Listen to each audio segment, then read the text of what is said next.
all those who are watching us live on Facebook, and for those that are with us here today.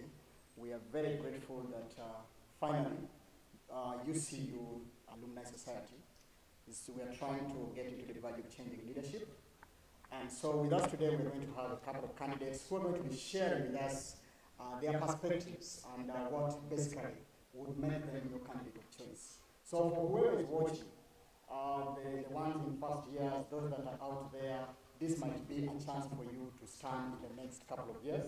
So let's listen to the mode of debates that our counterparts that I'll be introducing shortly will be sharing with us. Let's listen to the content. Let's listen and see the personality that we are going to choose.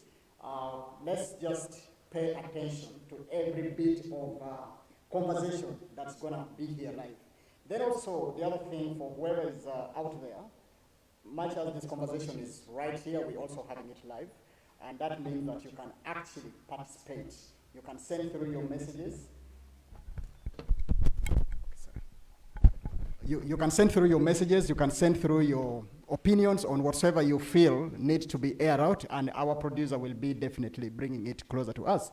So without wasting time, allow me to introduce to you our guests tonight. And given that these are already mature people that I believe have had the test of leadership, test of people engagement, let me just start with the gentleman right closer to me.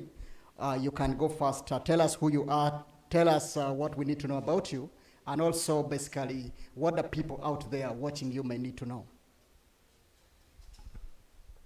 Okay, thank you very much, moderator. My name is Chira Brian Alex, and I'm a lawyer by profession. And it goes without saying that, of course, I've studied at UCU between the years of 2012 to 2016. While at UCU, I was able to hold certain positions, elective positions, and that was the presidency of the Uganda Christian Law Society. But then also post UCU, I was able to still the chairperson of the steering committee of the UCU Law Alumni Association. I don't know if there is anything besides that that they need to hear, but I'm very passionate and committed to the welfare of UCU and ensuring that the legacy of UCU keeps going further and higher.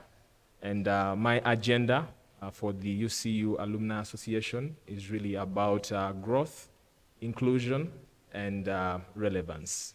That's what I can say for now. Okay, thank you very much, Brian. I hope we've all heard Brian is a law student, he's a legal practitioner, and definitely for you to contest on the ticket for UCU Alumni Association, we cannot expect somebody from another institution. So, Brian, you're most welcome. Let's go to our next counterpart in the middle. Thank you. My name is Emmanuel Wabwire. Formerly in UCU since 2011 and 2013. I'm the former guild president for that period, and at the same time, outside those parameters, I served as the Secretary International Affairs for the Uganda National Students Association, which is Ministry of Education, and at the same time represented the university in the Commonwealth as the African and European Union representative. Today, I come to you at the same time as the Executive Director of Farage Africa Foundation and a fellow alumni of Uganda Christian University, fellow product of our mighty university. And in this particular agenda, one of the things that I'm looking forward to bringing on board in the Alumni Association is innovation. We believe that with ideas, with innovation, we can be able to come up with different things that can revamp and make vibrant our association. So it's a humble privilege to be part of this debate, and most importantly, thank you, our viewers, for tuning in and joining the conversation.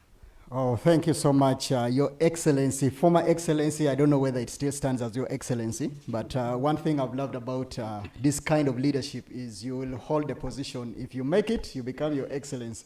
If you don't make it, we also bless you with a title, and that is a former presidential candidate. So, Mr. Wabwire Emmanuel, you're most welcome to this panel, and we look forward to more engagements as we move on. Then, before I give in to the rules of engagement, as far as the time each of you will be allocated to address or speak to us or utter out your point, let me just get one from our last candidate, then probably we shall step in to the rules. Thank you, our moderator. To our viewers, my name is Mugoda Abuneri Rocky. I'm a former UCU student in two categories. One, I was in UCU 2012 to 2016. I graduated at the main campus by then, but again I came back in September 2016 for my master's at UCU, and I graduated in 2019, November, December, at graduation. I qualified in finance and accounting at UCU in both degrees, and I was at UCU Bali University College. While there, I was one of the team that was leading with the His Excellency. Like you say that when someone is once an excellence, he is always an excellence.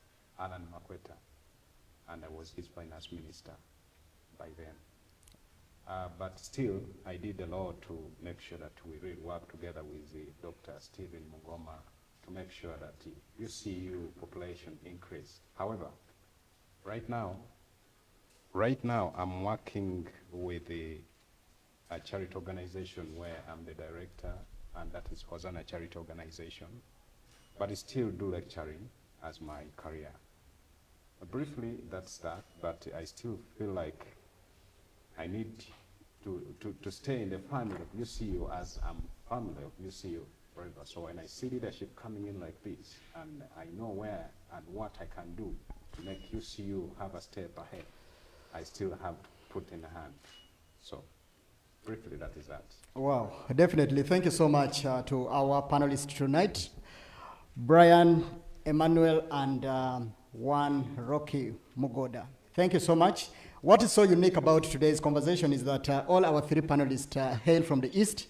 And for those that are not in this country, or somebody's watching us from Nigeria, those watching us from the US, when you come to Uganda, there is we all have the compass direction. I don't remember whether there are 16 coordinates, northeast, northeast, northeast, something of that kind. South, something like that. So, but what we remember, one thing special about the Eastern people is wisdom.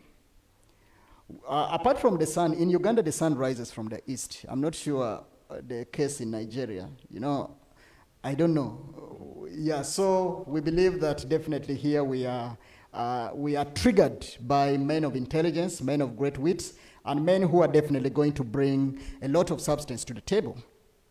So as we proceed, and I mentioned earlier on, I'm just going to utter out the rules of engagement. You're going to allow me to have my mobile phone on the table just to make sure that the rule of democracy applies. And in this case, it is the principle of time management. So I'm going to give each one of you not more than 3 minutes to answer whatsoever question shall be directed unto you.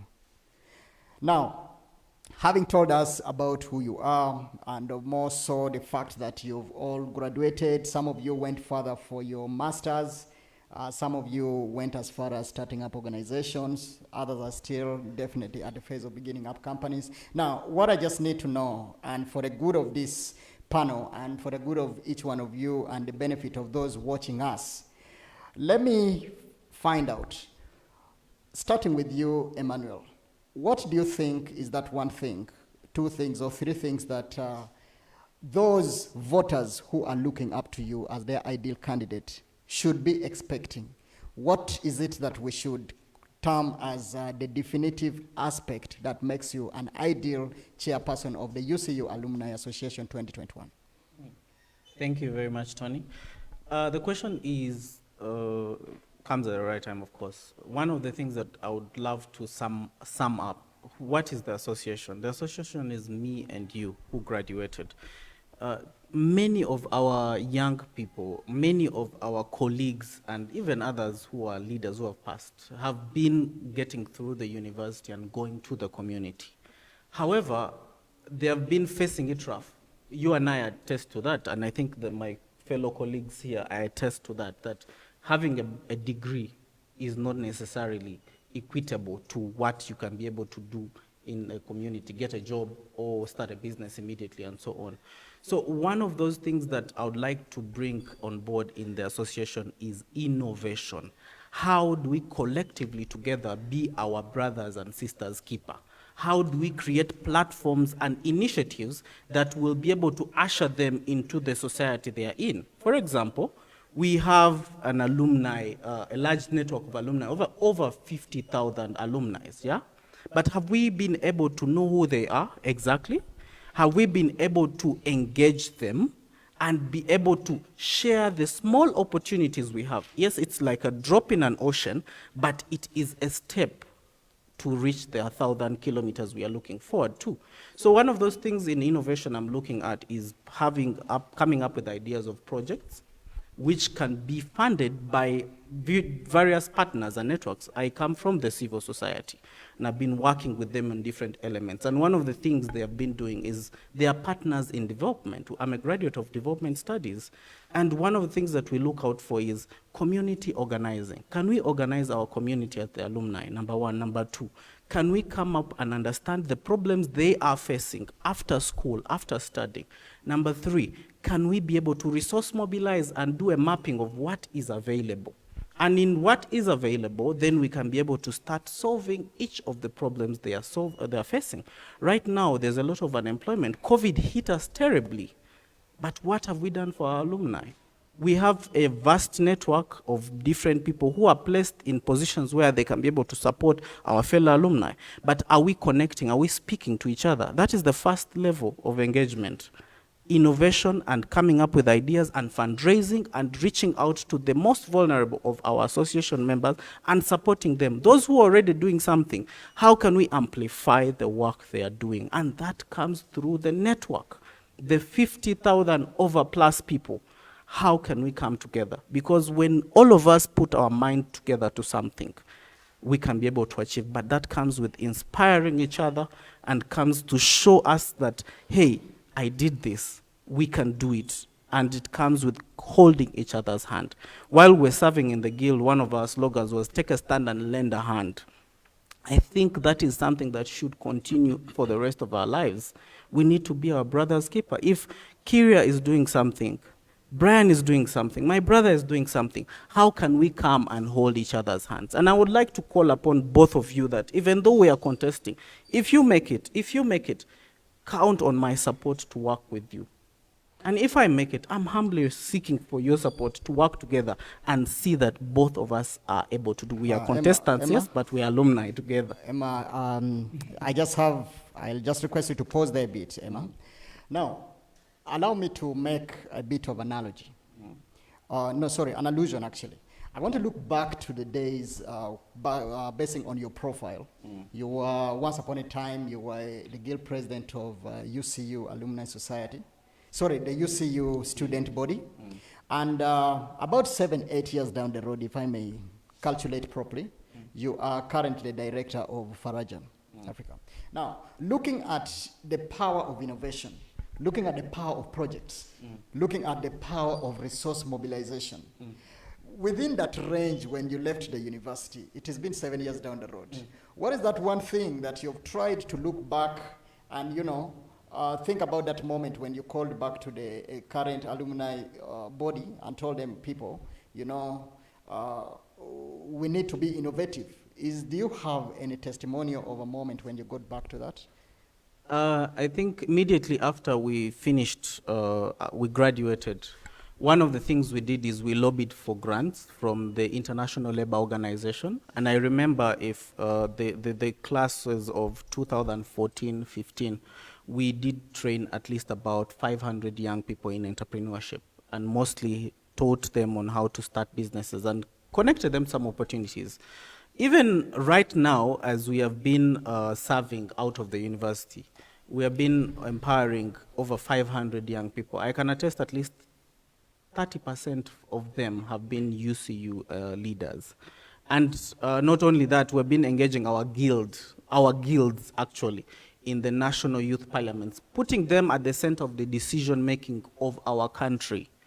And that is what we are meant to be doing. We who have graduated, how can we create platforms and opportunities for the young people? How can we inspire them who are at school? But most importantly also, how can we work together? And that's one of the things that we look for. I don't just come empty-handed. The reason why I didn't contest for the previous term when elections were there, I felt I needed to gain more experience.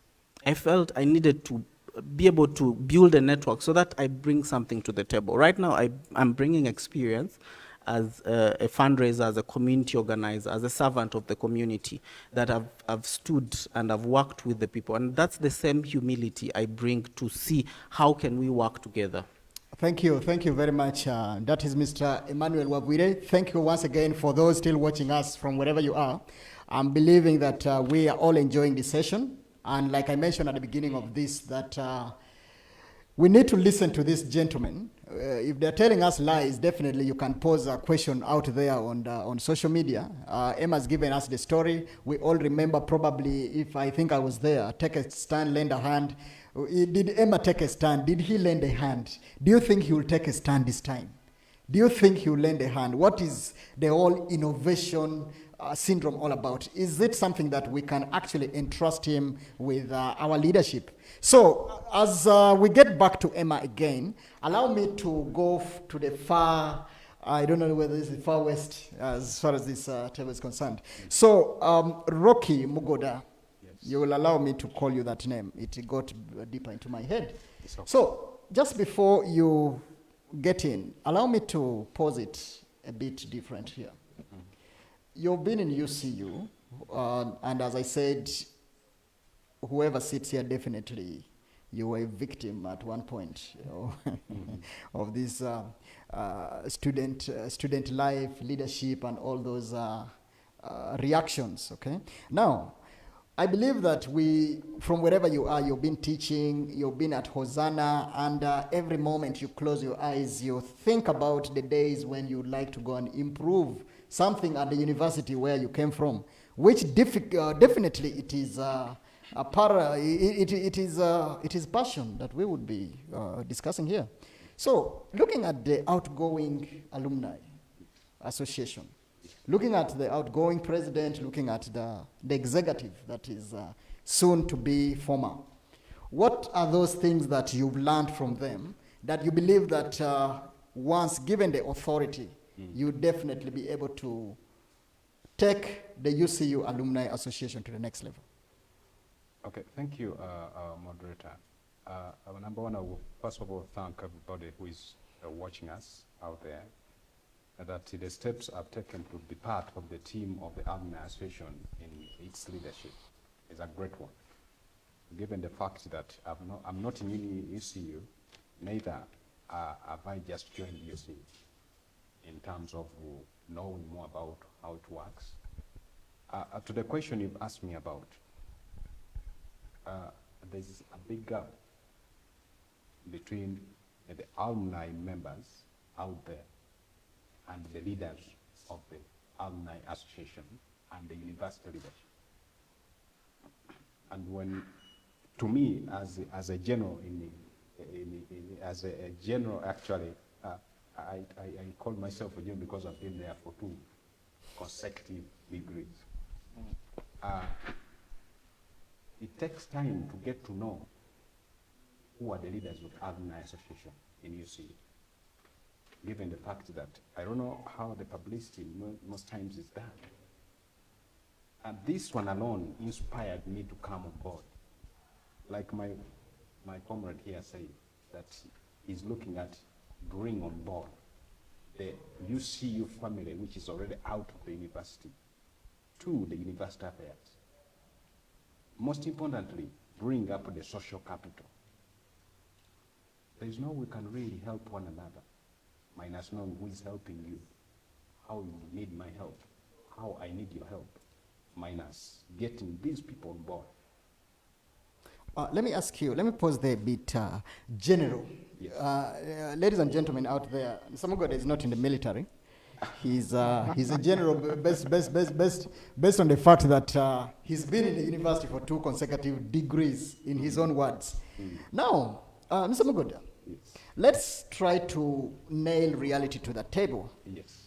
Definitely, we all know that everybody can write very good prose, Yes. just like Shakespeare can write very good poems. And so he even went ahead to do very good ballads for the Valentine. So happy belated Valentine to those that we never wished. And still, we believe that word is not enough. Action speaks louder than words. So let's look at it from a reality perspective. I'm trying to drive you back. When we look at what the outgoing Alumni Association have so far covered, and talking about the gap that exists between the students out there and the Alumni Association, then we're looking at the whole question of outreach, and then looking at the current situation at hand, which we can definitely not dodge. What is that one thing that you believe in, that you're going to do once given the mandate to bring all this social capital in one place, bring all the people in the diaspora that probably have not heard about UCU in one place, bring them? The last time we held alumni dinner, I think it was evident that very few people came through. So what is that platform that you're setting forth that we need to celebrate? Thank you, my moderator. Number one is that one which is the best role of the President Alumni Association is the publicity. The publicity is one thing that we can really make sure that we bring up all those people on board. Number two is when it comes to linking the university to the outside world. Like my friend said here, it's one of my dream goals to achieve in my reign, that we need to do what we call development and innovations. And how? Because of the technology. Right now we're discussing with millions of people out there. And this is exactly what we have to do. I'm really impressed that UCU has really reached its climax of even the vision being in the center of excellence in the heart of Africa. Maybe I don't know whether you've forgotten. Remember the Minister of Education, who is the wife to the president, is an alumni. UCU. And this is enough to make sure that we need such people on board. They have a lot they can do to create, to fill the gap between us and the association. Okay, thank you so much, Mr. Mugoda. We'll be getting back to you again shortly. So before we begin planning to take a short commercial break, let me get straight to our council. That is Chiria Brian. A very good afternoon once again, Chiria Brian. Yes, and just like our comrades have just aired out their vibe as to why we should look up to them as the voice and the banner, the vanguard for the university. What is that one special thing, Brian? I'm trying to build on what Mr. Mugoda raised out. What is that one special thing that once given the mandate, you're going to be able to expand the UCU Alumni Society so that even Madam Janet Museveni out there, who is an, I don't know, alumna, I remember you know this thing, this alumni. So wherever she is, that she becomes part of this association. What is that one thing? Getting all the thousands of us who graduated in peace, celebrated. Remember the days of the graduation, how the place was so jubilant. Those of you who witnessed the time of the miraculous session of the tent when one of our chancellors was there. Remember all that number. The number was too huge that even the tent could not accommodate them. The tent had to shift. You get it? Now, all those people, we don't see them right here. And I'm not even sure that they are watching us live. So how do we get these people on board once given a mandate? Thank you very much, Tony, again. You'll find that, that the essence of most of our communication, and as it has been with my colleagues, is really around participatory, kind of leadership. I think if we have that at the core of all our agendas, which I'm glad we all do, then the answer to your question is in that. It is in putting up mechanisms and putting up, channels that ensure that for whatever intervention is being taken by the association, there is participation. But beyond participation, again, this might come out in a bit different words, but still talking to the same thing, is that we need to see what value, what relevance is the association to the alumni. I'll give an example. When this session came up, this voting cycle, let me say, came up, and most of my colleagues heard that I was running for this office, the question that kept coming through was, where has this been happening from? Has it been there? Has it been existent? And for me, being that, again, I've been a little bit keen about the affairs of the university, I knew that this has long been existent, and I told them the same. But you'll find that, so for them, their query has been, I've never heard about it, which again takes me back to what Mugoda said. Where is the publicity? Yeah? And beyond the publicity, what is it, again, that we are doing as the association to ensure that someone sees the relevance in participating in whatever activities there is? When you talked about a dinner, I actually remembered the homecoming that happened, I think, at Namirembe. I personally was there for that dinner. It was disappointing, on my end at least, to see that about 30 people, alumni of this entire university, were able to come through for that dinner. So where is the problem? I do not want to say that the association that has been running, or the executive committee that has been running the association, hasn't done a good job. I just want to say that some work has been done, but there's always room for improvement. And in the same light, I would also like to say that, as it has always been, again, having gotten the experience from mobilizing people, but in a smaller sect, which is the alumni, I also come with some experience of knowing the dents, the inroads, and the outroads of governing such an establishment. You'll find that when people are long gone from an institution, people take on different parts. And in those different parts, for you to draw them back to an institution they've been at years ago takes a lot of work. And so it's not to discount or downplay the work that has been done by the former executive or soon to be former executive, but we need more hands on deck. We really do. And my colleagues were talking about also resource mobilization. I know it is very key. And this is also a particular skill set I think I'd forgotten to mention when I was introducing myself. Similar to my colleague Emma, so I'm also in the civil society. It's a happy accident, I think. I'm in the civil society, and I work with the Initiative for Social and Economic Rights. And some of the things that, again, for me, that have also found me in my workspace that I've tried to leverage on. And again, these are the resources that we need to tap into of our alumni. Before I joined that institution, never had there been a UCU alumnus interning, a student rather, not alumnus, interning at that organization. And so for me, it was strange. So why is it that we can't have other universities do this? And as we speak, UCU students actually intern at that office. So it might not be a lot, but I think we want to get to the point where each individual plays their part, however small it could be. And I understand that an association such as this is built up by individuals and cells. And one of the things I'm also keen about seeing, and again, this is drawing from my experience with the UCU Law Alumni Association, is that people easily gravitate to something if they can identify with it. It makes no sense that we focus all our energies as the broader alumni association to think that we're going to draw people to our activities, people who, even when they were still students, barely talk to each other.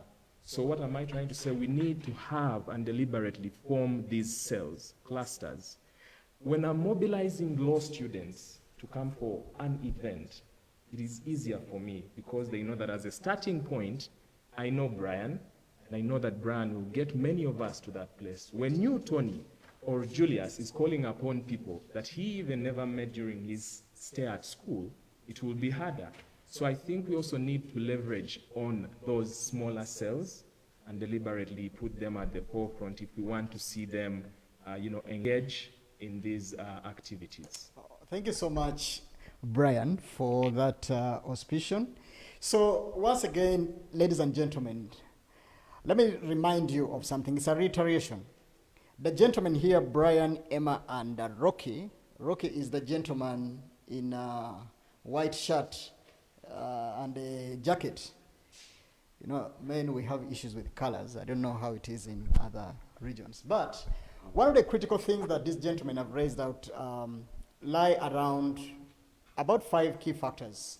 Talking about innovation, talking about projects, talking about resource mobilization, talking about the whole bit of bringing the alumni team together, where we can have this conversation, where we can think about the fate of those outside there.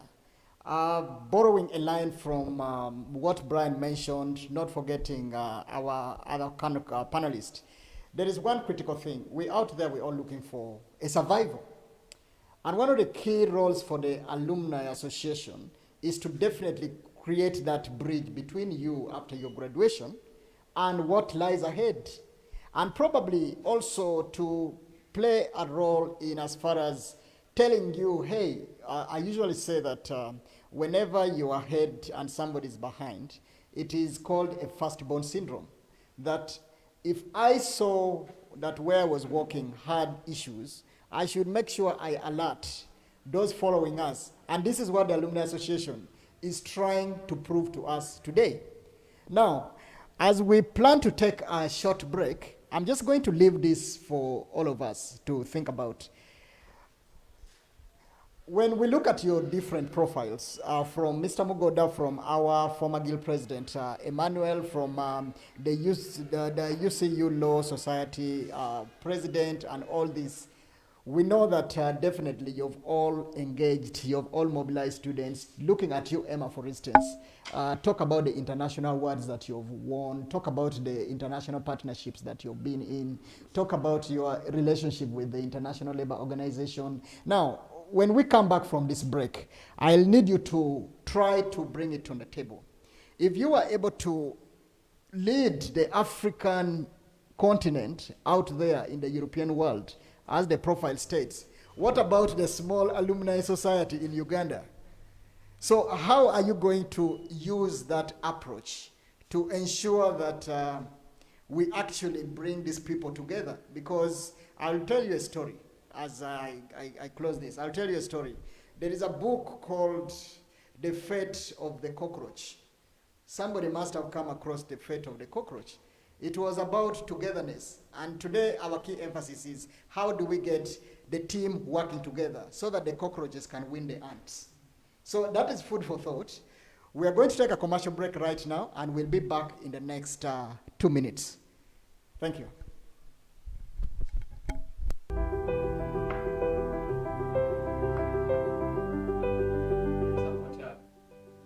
Hello, UCU alumni community.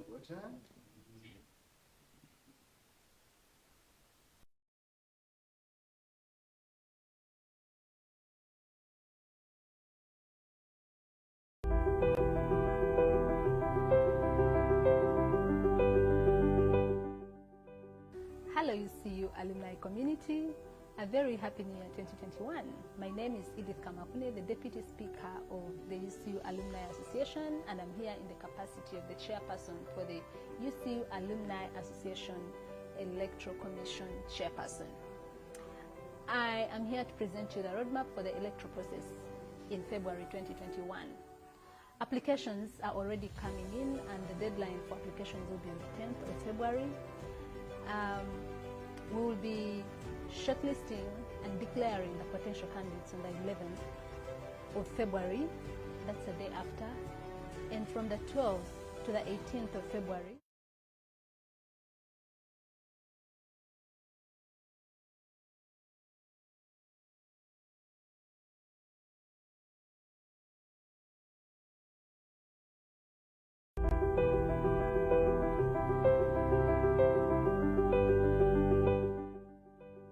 Hello UCU alumni community, a very happy new year 2021. My name is Edith Kamakune, the Deputy Speaker of the UCU Alumni Association, and I'm here in the capacity of the Chairperson for the UCU Alumni Association Electoral Commission Chairperson. I am here to present you the roadmap for the electoral process in February 2021. Applications are already coming in, and the deadline for applications will be on the 10th of February. We will be shortlisting and declaring the potential candidates on the 11th of February, that's the day after, and from the 12th to the 18th of February, we will be running the campaigns for the various candidates that will have contested and will have successfully gone through the vetting process. And on the 19th of February, we will have the voting, which will be online, and the declaration of results. And that will mark the end of the process. Thank you.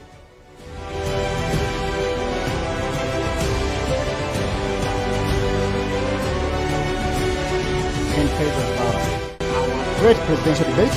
So, back to you, Emma. We had posed the question,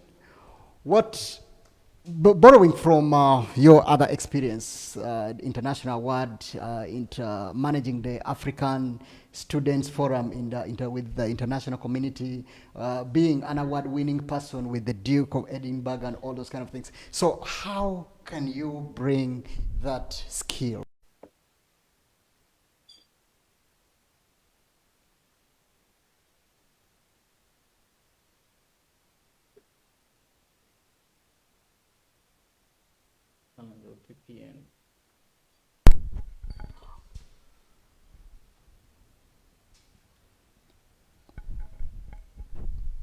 All right, thank you so much, ladies and gentlemen. We apologize for a little hiccup here, but we're going to be starting back again from where we stopped. So there was a bit of a network glitch. However, allow me to get back to Emma once again for those who probably missed out in his initial submission. So Emma, let me just reiterate this question. Looking at the fact that you've been into these different international forums, leading, and I'm trying to be specific, that you've been leading the African students, and we are talking of about 57 countries that you are leading. And today we are talking of Uganda, alumni of Uganda Christian University in Uganda. So what approach did you use to drive those 50 students, those 50 countries, and the thousands of Africans there to join you in that move that you would like to put it into the alumni bit in the event that we get on board? When it comes to leadership, it breaks down to the key man policy. And one of the things that breaks down to it is the values you stand for. And in my experience as a youth leader, one of the things that really worked and connected us is, one, teamwork. Number two is the ability to understand the people you are working with, that you're not their boss. Even though we become chairpersons of this association, we are servants to the membership of the association. It's important to understand that. Number three is inspiring people. Now, the best way to inspire people in your service is about innovation, is about passion, which brings about vibrancy.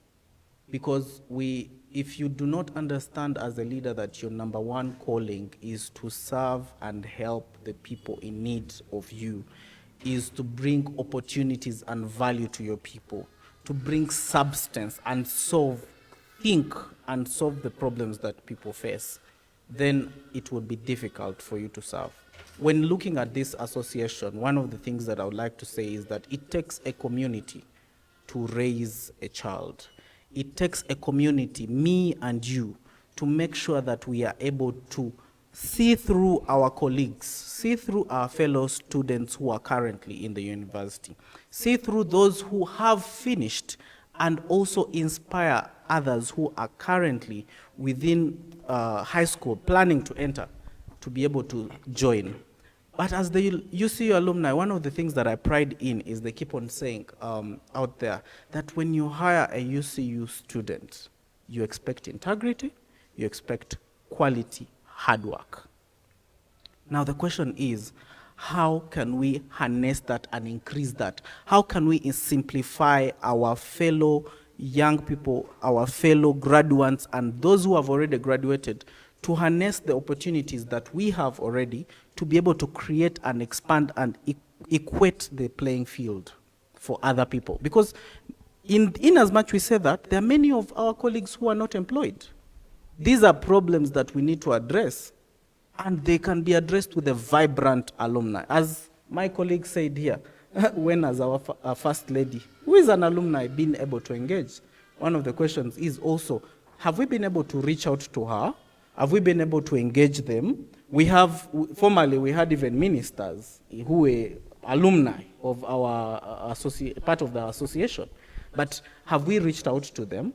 But not only that, the Alumni Association, if you are the chairperson, you have the mandate to go to the Ministry of Gender and lobby for the fund which would support our women, who are our alumni networks. You can be able to lobby for the MIOGA, because you are organized, you know your people, you know where they are, you know what they are doing, you've kept a database. As my colleague said, you are informing them, and they are informing you, because it is meant to be a two-way communication. And in that part, what we have done before is we have listened, and we have been able to relay what they have told us and communicate back what we have heard, and been able to bridge the gap. The most important thing as a leader, you need to be independent-minded. And most importantly, you need to be a servant at all points. Thank you so much, Emmanuel. One fundamental thing that pushed me from Emma's submission is taking a community to raise a child. So I would ask a question like any other stubborn child out there. Can a child raise a community? That is something we can think about.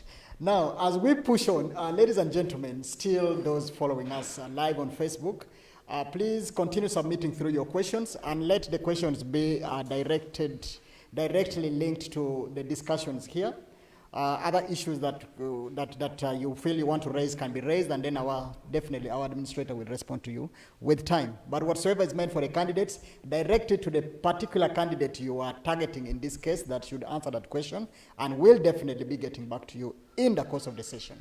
So as we proceed, allow me to come back to our council here, the human rights practitioner, and we believe that human rights is a call of justice and a call of democracy. So, Brian, your CV still tells us something very interesting, just like our colleague Emmanuel brought it to our attention. We're trying to look at UCU as the subset of the major cities, the intersection, okay?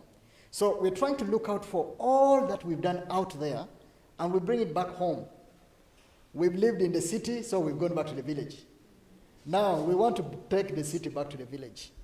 So tell us of all your engagements with the Association of the Law Students, bringing them together. It's interesting, okay? Bringing them together and all those kind of things. So how do you expect to use that approach to bring the UCU old students back on board? What is that particular forum that you're going to use? Again, thank you. Thank you very much. Some of the things I think I'll also start from is in how, when I left the village and I went to the city, some of the things that I was saying. And it is always good that for all the times that we travel, even back at home, you notice that most times when someone goes abroad, they always intend to come back with gifts because the people at home are actually expecting them somehow. Certain sort of entitlement that is somehow justified. But in my time in the city, again, I will say that one case in point, I know that as individuals, we all have our own strengths and weaknesses. And it's a good point that you get to understand what those are for you to be able to optimize on them and be of relevance to the people that come after you. I've always told my colleagues that if I ever journeyed and the people that came after me stumbled across the very roads that I once journeyed, then my going ahead of them hasn't been of use. It hasn't. So riding upon that notion for me, for example, I'll tell you that since the day that I graduated, year in, year out, I've been at UCU during orientation week. I've talked to young lawyers every single year. That has never missed. That aside, I've also been able, with a few colleagues of mine, having again participated in extracurricular activities such as moot court competitions and represented the university still at forums, competing against various countries in the JSAP International World Moot Court Competition. The skills and the experience that I have, I find it useless for me to think, oh, I was good at mooting and the world would know about it. How do I then use my experience to help the law faculty? I'll again start at that, and I hope people do not get tired of hearing that. I'll start at that because that is my starting point as a UCU student. When you have an establishment, again, that I talked about that we put up to train students to be better lawyers, we have actually had this going on for about 2 years now under Soki Academy. So it trains students to be better lawyers. How do you present yourself in court? How do you harness the soft skills of public speaking to stand out? And having known that this would be limiting in the sense that it was only serving students from one faculty, we said, but hold on, can't we actually have this extend to other faculties? And how was this done? It's that you're having an academy that was primarily set up to help law students to be able to express themselves better. If you looked at the essence of that establishment, it is about public speaking. Can you extend this to other students? Because, and I don't know if you've noticed, listening to my colleagues and everyone, I think it is important that even for the listeners, one of the things that makes people stand out is how they communicate. I personally, and I will say this, I really admire, for example, Wawire's mode of communication. He was guild president at the time when I was a student, and I would listen to him. And it is important that other people out there harness that skill. So that is one thing that I just wanted to talk about. But then also you were asking, how do I intend to harness on my experience to bring the prize back home? And again, for me, as I've said, people-centered approaches to be able to optimize the available channels to get to those people. One of them had briefly hinted on it by saying that if I know that there is a channel that best appeals to business students, I know that they have an association of students, that is, I do not know if they have another for alumni, but I know that they have that. How about, for example, and again I learned this from our journey in trying to create a chapter of law students, that many other constituencies hadn't gotten to do this.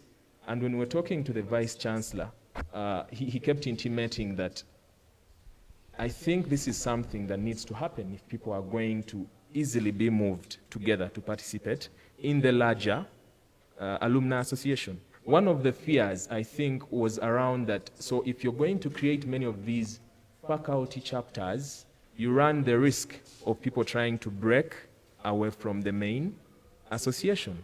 But I don't think that should be a worry. If anything, it should be that at this point, we are getting to know that if we get these very many passionate families together to start with, then they will easily relate with the bigger family. So it doesn't make sense that we jump ahead of ourselves.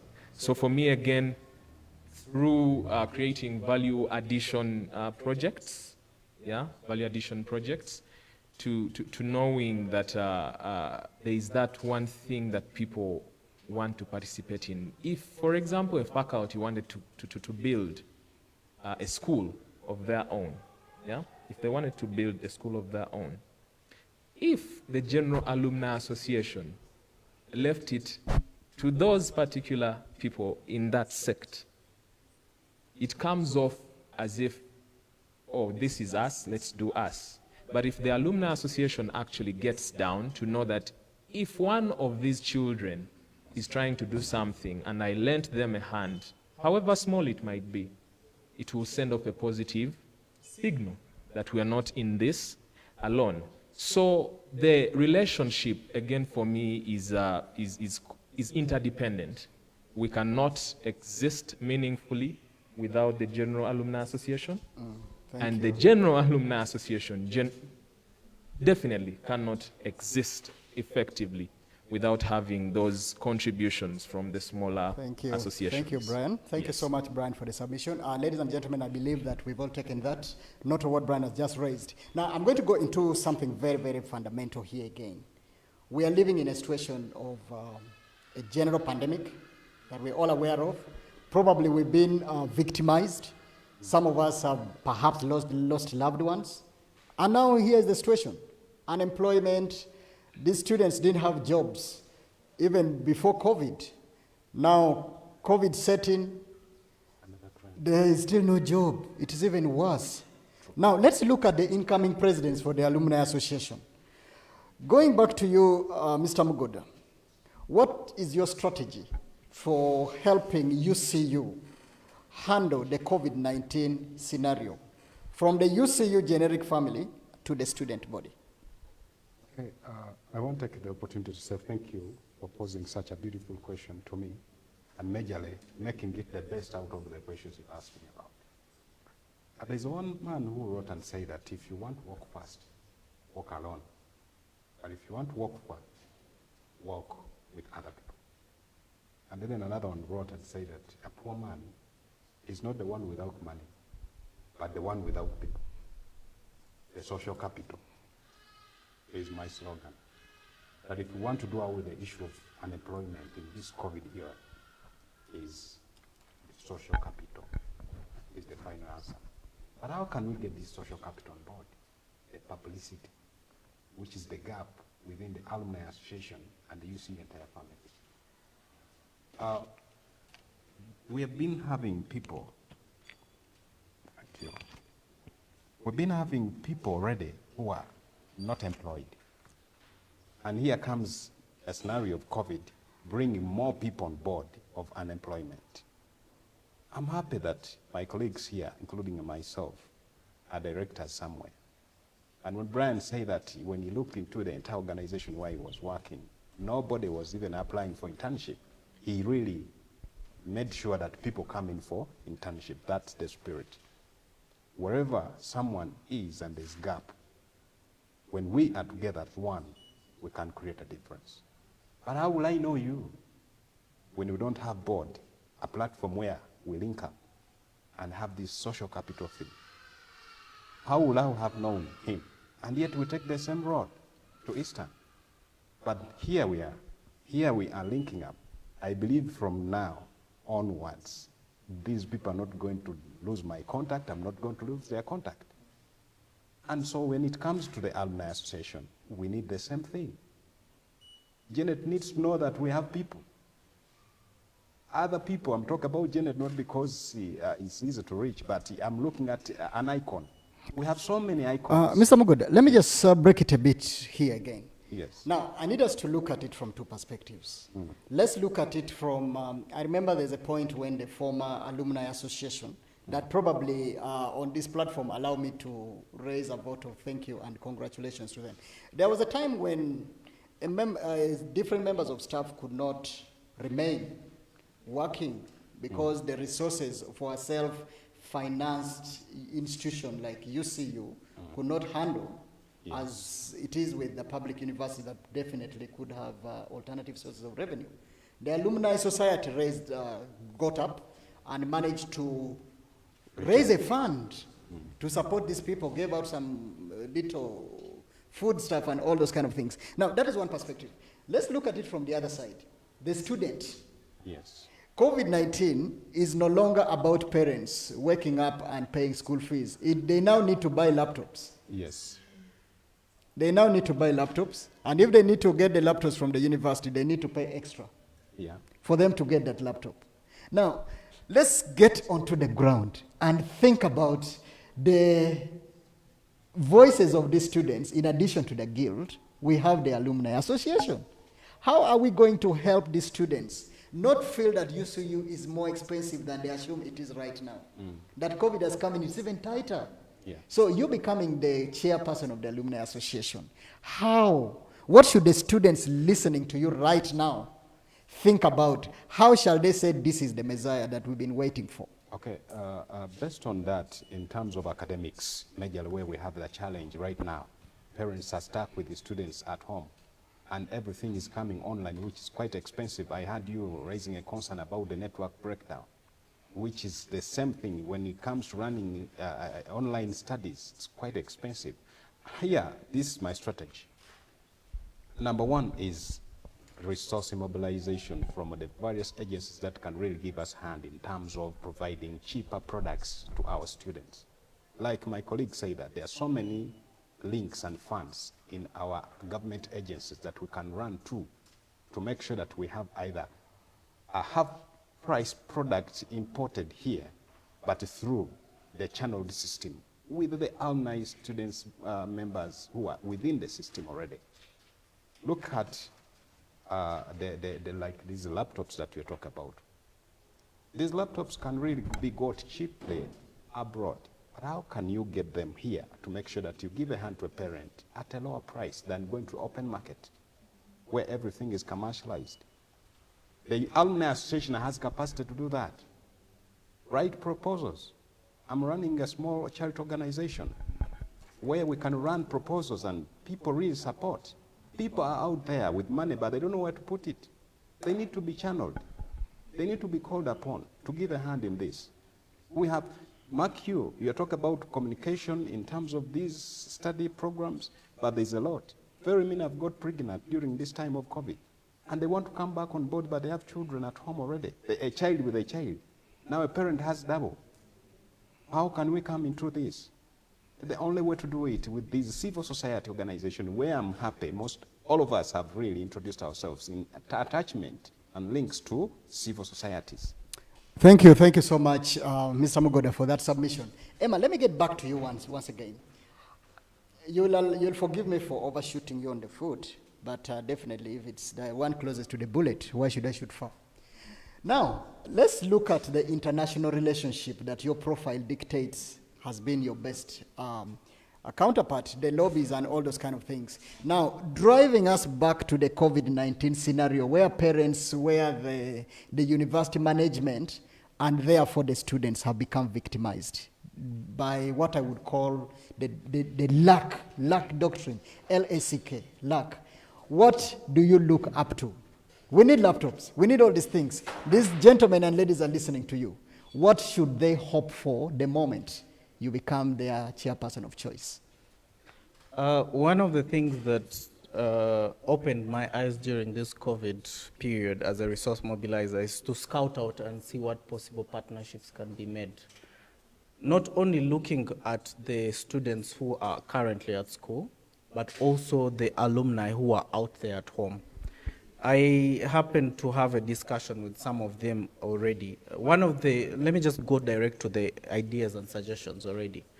Number one is to reach out to the MTN Foundation. The MTN Foundation during this COVID period has been open to partnerships, to purchasing laptops. Over 200, 300 laptops per quarter. Subsidizing laptops as well. The Microsoft Foundation too. Microsoft has been doing that as corporate social responsibility. Partnerships with universities. In Kenya, the Umoja Uwezo campaign, whereby every national of Kenya, a student of Kenya universities, is able to access a university at a subsidized cost of at least 10,000, 8,000 Kenyan shillings. And we are asking ourselves, how did this come to be? It was a lobby through KUSO, the Association of Students, and then the different university association alumni leaders and the leaderships of the different entities and the Ministry of Education. Now, for us to lobby for such big opportunities, we need to come on board. If I am elected as chairperson, number one is to connect with other chairpersons of the different alumni, Chambogo, use Makerere here, so that we speak as one strong voice outside the entity of Uganda. And then we work with our ministry to see how we can be able to use our ideas, put together proposals, and partner with our universities to be able to, one, bring technology down and accessible to these young people. Number two, work with telecom companies like the MTN Foundation to give accessible or affordable internet packages. And not only that, provide phones. They are giving out phones. They are called these Double and others. They have been giving out phones. I talked to Brian. Brian is currently the manager of the MTN Foundation. And he said, please place in your proposal and we see what happens. But it's a lobby process that if added weight as chairperson of this alumni association, we can be able to do much more. And by the way, guys, it's not about chairperson doing the lobbying. No, it's the ability for the chairperson to bring together fellow alumni to have a stronger voice in this lobbying. But also that takes skills in strategic planning, skills in project planning and management, and then lobbying, and then integrity to be able to give the people what you've received. So, and not only that, being able to be a conflict resolver, because we understand the administration has a few challenges with the alumni, but that is not meant to happen. In actual sense, we are meant to be independent, and in our independence, we are meant to come back and build our university. And through building our university, we build our communities. Thank you very much, Emma. Thank you so much for the submission. Now, let me get back to Brian. When you're talking about Brian, I thought about Brian Chiria. Then, now, dear listeners, I'd like to inform you that Emma was talking about Brian of MTN Foundation. Yes, our panelist here is Chira Brian. So, Brian, let me get this back to you again. The fundamental points that Emma and Mr. Mugoda were raising were based on the student welfare in as far as the study environment is concerned. Now, I need us to look back on the other stakeholders that we might have left out, and these are the lecturers, and these are the staff of the university. I'm pretty sure that some of them are here online, busy, waiting to hear what Brian is going to tell them. It is not about the fate of the students, it is about the general fate. So, Brian, from the human rights perspective and where you sit, looking at it from the social capital view, what do you think, once given the mandate to lead the team, you're going to do to ensure that not only the students, but also the UCU community will benefit from your position? Let's make this to 3 minutes because we'll be taking our final break. Okay. Thank you. Okay. Thank you very much for raising that. I think one of the central tenets of human rights is inclusiveness, to ensure that in a community we don't have people that are being left behind. And when you talk about lecturers specifically, it is very critical because, again, there's some of the people that contribute to the quality of the body mass. If you're churning out, students into the world, these are the midwives, and so it is important that their welfare is also talked about.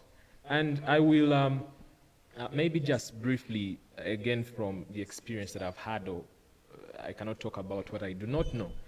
There have been instances of teaching assistants that you hear talking to you and they tell you, oh, I left the institution because I felt I was not valued, or I felt, and most of this again comes through the aspect of remuneration, let me say. It usually comes in through that. And not that they are paid little, because again, payment is relative. But then you'll find that whoever says something about how much they are compensated for is looking at what time am I putting in and how much am I getting back in terms of, money value. And that is the problem. If you're going to have a faculty have a number of lecturers, but each of them is being worked hours that are not bearable for the same amount of money they were paying when they were working fewer hours. And again, this specifically came through during COVID. Yeah? And so with COVID coming in, we saw that learning now went online. And with it going online, it just so happened that very many hours were being given to these teaching assistants and lecturers, which is a problem. So I think it is also keen that as we go forward, we look at that, because it does not make for a good student to be taught by a lecturer who is demotivated. And so I think it is very important to look at them. I don't know which other class of communities you thought I would speak to. I've really just tried to speak to the lecturers and teaching assistants, but then also in terms of the community around the institution, maybe.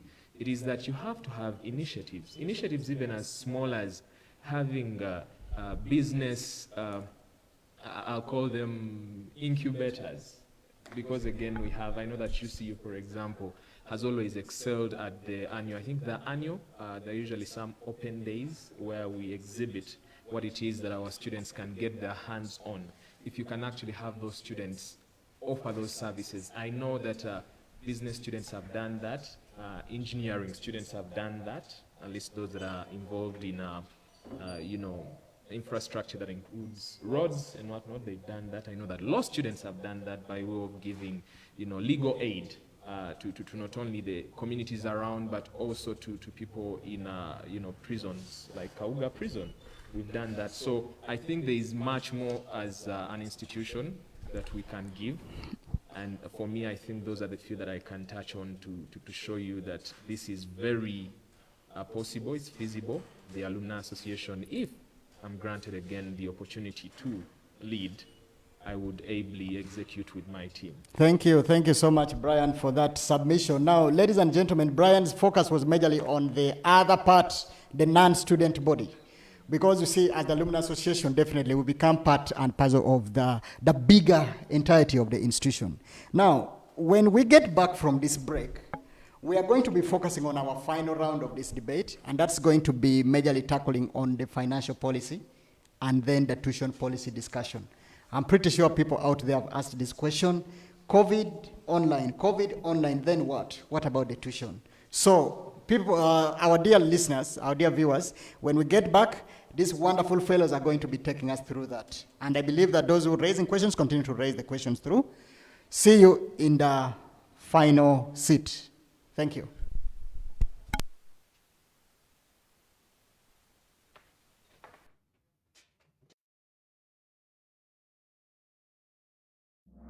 Uganda Christian University, a university dedicated through teaching, scholarship, spiritual formation, and social involvement to the development and preparation of students to lead fulfilling, productive lives in society. Our desire is to make sure that the graduate from Uganda Christian University is someone who is virtuous. Uganda Christian University offers the very best in education. With a curriculum characterized by quality, diversity, and relevance, students are offered programs in various fields. All the courses provided by Uganda Christian University will provide students with the skills and the knowledge to succeed in professional fields that they have chosen. Studying at UCU Law has unique advantages. We strive to not only teach you the law, but to teach you the law in context and to produce lawyers who have strong ethical values. Emphasizing a complete education for a complete person, Uganda Christian University offers an exceptional experience to students from all parts of the world. Everybody's here has been really, really helpful. I mean, I've been here for months and months now, and I feel like I have a really good rapport with everybody. I don't feel uncomfortable in the archive. Everybody's always really happy to help me out and to really make it easy for me to get what I need to really get the research that I need to get done while I'm here at the archive. Located in Mukono town, 25 kilometers from the capital city Kampala, the main campus of Uganda Christian University sits on the same scenic site upon which Bishop Tucker Theological College was built. Other than the main campus in Mukono, Uganda Christian University has study centers and branches in Kampala, Kabale, Arua, and Mbale, making it a truly expansive and far-reaching university with deep roots in the community. UCU is trying to achieve what we're calling a complete education for a complete person. We're looking at a holistic education and we're caring about the whole persons. The Theological College, which is celebrating its centennial birthday, remains the foundation upon which Uganda Christian University was founded. The Theological College was founded in 1913 by Anglican missionaries to train the clergy and educators. Preserving and emphasizing its Christian roots, the college was promoted into a university in 1997 and awarded a charter, the first of its kind to a private university by the government of Uganda in 2004.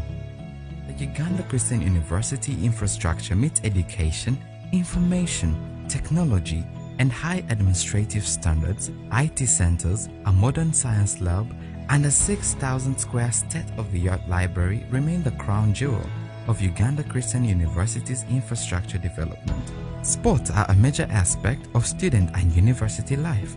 Teams such as the Cannons are truly competitive, winning national and regional sports trophies. Graduates from Uganda Christian University are highly sought after by today's professional job market due to their efficiency, dedication, and knowledge, characteristics that Uganda Christian University prides itself in passing on to its students. Our curriculum is holistic, that it will do what has been traditionally done by education, that is providing knowledge and skills, but also in addition, change behavior, change attitudes, and also provide values. The bottom line is to make sure that we don't ever compromise quality, that we're always pushing quality as high as we can. They have this dream of becoming this particular type of university that puts out these graduates with a lot of integrity, who are hardworking, people who are really special in society and who make a big difference. And I think that's what makes UCU unique.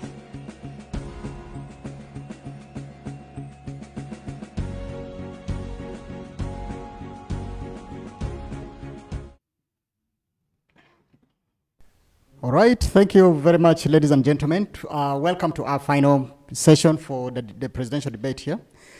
So, like mentioned before, we are going to focus majorly on two key themes, and then after which we'll be able to take a few questions that the audience raised, and the team will be able to answer that question. Those that align especially with the matter of the debate at hand. So, let me go straight to Mr. Mugoda. Yes. Definitely, when we get into the bigger office, like what we are vying for right now, we are definitely thinking about what the association gathered, what they're leaving behind, and what your intention is. So, briefly, could you take us through your financial policy as far as our upcoming president-to-be is concerned? What is your policy? Thank you, moderator. There's always what we call budgeting and planning. There's nothing that I, as one, can do minus involving people into the budgeting and planning. And my financial policy is that we always have to follow the plan as we have budgeted. When you do out of the budget and out of the work plan, definitely achievements will not be there. So I'm not, maybe I can use a common word of where people say a dictator, but I'm looking at working as a team with my people. Though I'm an accountant professionally, I don't mean to say I know everything, but I need the ideas to guide me on how to handle the financial issues. Number two, the finances that will be coming in, or the finances that we shall need to do the activities, we need to sit together, the team, to solicit these monies, because the association has no money. But when we bring people on board, we show them what we want. The policy of financial mobilization will be very easy for us to handle. And then people need accountability. Don't just say, thank you for bringing in, but what did you do with their money? This is not my money. It's not neither any member of the association's money, but it's the association as a body owning it. So when it comes to this, we are not doing it for Mugoda, neither am I doing it for my good alone, but for the entire association. Like I said earlier, that you scratch my back, I scratch your back, is the policy that we need to follow. The clear accountability, clear planning, and clear budgeting. Thank you so much. Now, let me just get back before I move away from you. Yes. Let me just try to bring it to the lay listener out there. This person who is not so much a finance person. Money is money, okay? When we come to Brian here, money is money. They don't want to know if it's money, it's money. So where is this money going to come from? Oh yeah, like I say that when you want to walk fast, walk alone. If you want to walk far, walk together. I'm looking at involving other people in this. One is bring these people on various activities. Like you said, you set up a dinner. That's one way of mobilizing money. We can have projects, we can have things to do, the marathon. There are so many things that we can do to make sure that we have the man on board. The subscription fees. Very many people don't pay the subscription because they don't know that the association exists. Though even if some who know, they have not been reached. We have the database. The text messages, the voice notes, the online streaming should be there to make sure that people get to know that the association is at this level. We need it at this level. So when we want to move to either Nakawa, and I tell you we're going to move this money, the only thing is, how do you justify for them to give you this money? What is it that you're bringing on table to be like, hey, I gave money to the association, and at the end of the day, I know that this and this happened. So it is the same thing. I'll again give an example of something I've been part of. I know that Mugoda hinted on it, but when we were at school, there were initiatives that we made. For example, we had students that lacked tuition, and about that time, I think the practice of students just moving about in classes, collecting money had been abolished because, again, there were some fraudsters that used to get into the university from totally different places and try to solicit money from other students. So when it was stopped, and justifiably so, we thought, what could be the other way of ensuring that these students are not left out? Then you try to look for another means or avenue that is legalized, that is entrenched within the system to take care of that student, of those students. And so what did we do? We approached the finance aid office. I think Walter Washika was manning it then. I think he still is. And as a society, we set up a financial aid trust. Now that financial aid trust, monies were coming from law students. And how were they getting that money? They were doing car washes. They were doing marathons during sports gala. We were actually ourselves going to the classes to get them, because when I, as a leader, approach a student that knows me, they have the confidence to know that this is not a fraudster. So when we have such contributions given to this, I'll call it an endowment fund, people easily contribute to it because they see where it is going and they can visibly see how it is helping. So we need to do that. But then also to move on and say that it is also through projects. When you mentioned about the projects, I actually remembered that there's been an ongoing project of the Student Activity Center. Even for the last time when we had the dinner, money was being collected towards that end. And how is this Student Activity Center going to be broken down? We know that we are going to have banking services being offered on that establishment. We're going to have very many services that outsiders who want to tap into the UCU market will be using. And definitely they will not be using it for free. So if you're a bank and you have a hall within this center, you're definitely paying rent. We want to tap into those avenues to to see that the Alumni Association, beyond the monies that the association gets daily, not daily rather, but annually, as students are graduating. At least I know that when I was graduating, I was expected to pay 20,000 shillings to the alumni office. And that is a lot of money. That is a lot of money given the people that graduate every single year. And graduations happen, I think, 3 times in a year. That is a lot of money for the Alumni Association to dig into and be able to do something tangible. Yes. Okay, thank you very much, Brian, for that submission. And still to our listeners, once again, the debate right now is focusing on financial policy and notwithstanding the tuition policy as well. Now, allow me to drive this to our candidate, Emmanuel Wabwire. Let me just pose this same question to you, what the other team have responded to. We look at the perspective of COVID-19. We look at COVID-19, and there is no money. Where's the Alumni Association going to get the money from? It's a very interesting question. Before we look at the money, because even the Bible tells us that money solveth problems, we need to know what are the problems. Number one of the problems is we have a challenge. Many young people do not have access to technology to study. Many of our graduates have graduated, but still need tangible skills to be able to sustain employment or to even start initiatives, their businesses. National Council of Higher Education has certified bachelor degree curriculums and all that, but we feel there is more that should be done. Now, let me first start with what we have at hand, the resource we have at hand.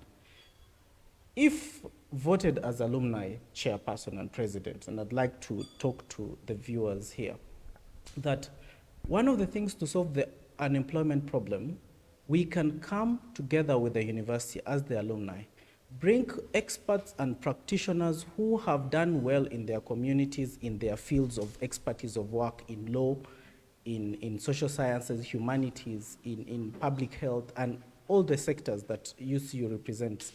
And the main thing that we can be able to do is create a certificate, a postgraduate certificate courses, short courses that are free of charge, but funded from the alumni fund that is already there. Everyone contributes to. And imagine every year we are graduating 2 months or 3 months technical skill of our alumni. And they are receiving these certificates from a real institution, which is UCU itself, but bringing a more practical curriculum that teaches you skills for 2 months, 3 months, and sending you to the field as addition to your bachelor's degree for free, number one. Number two, the other thing about money is about strategic planning. You can't enter into this mighty alumni association and you're not a strategic thinker. You need to enter, together with your team, come up with a strategic plan, consult your constituency, who are our voters, our alumni. Because of COVID, we can use Google Forms. Interview, guys, put in your submission. What do you think we should do to do ABCD, to do this? Then come up with initiatives. When we were in campus, we had initiatives which we had left behind. The Save a Body. It was a collection point that really pulled a lot. The award outreach built a lot. We left over 182 students with tuition before we even entered into the guild, where the guild were able to mobilize. So we believe in the syndrome of if you're faithful in little, you will be faithful with more. But we come to an office that we need to actually bring innovation and vibrancy in our community, in our alumni networks. And that means giving them and them being able to engage and be participating in key decision-making processes within the association. I would like to just end with this particular comment and say that the Alumni Association should not only be doing those small things, we should be an incubator for who goes into parliament. We should be an incubator for who goes into the youth councils. We should be an incubator for who is getting into cabinet, into executive. We should be an incubator and a decision force on who actually becomes our president. not just to be passing by, entering by, but that calls for real organization and real planning and strategizing. Thank you very much, Emmanuel Wabwire. Maybe, Yes. comrade. Yes, just Mr. throw, Magodi. last on that. Yes. We've got so many projects that have been repeatedly done, and it has almost become a culture and a song of the day on how to mobilize money. And there are so many other things that we can do to mobilize money that people have not thought about, majorly when it comes to Alumni Association of UCU. I want to show you one example of the Wazalendo in UPDF. These guys have their own circle. Each of them is a member. They are free to go and borrow money, but they contributed for the capital in terms of share. Why not Alumni Association of UCU? We are many. 50,000 people out there. Even if we say we want 20,000 shillings, we can still mobilize enough money and lend out to civil servants, and they do with these commercial money lenders who are cheating them. That is enough to source for the money.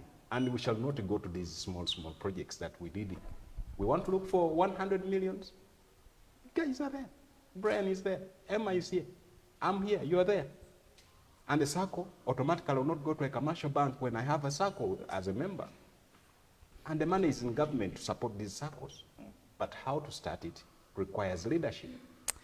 Thank you so much, Mr. Magoda. Somebody just told me that maybe the other strategy that the incoming president of the Alumni Association may also want to think about forming of the UCU SMAU, that is Uganda Christian University Stingy Men Association, you know.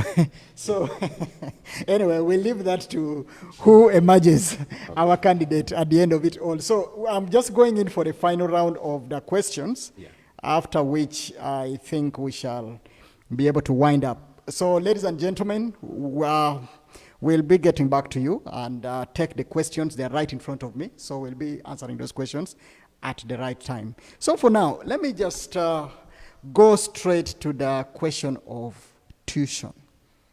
And this is how I want to bring it to the table. The key factor here is COVID-19, okay? And COVID-19 has the bit about, we call it the new ways of working. What does that imply? We work from home, we study from home, but we are still paying the tuition.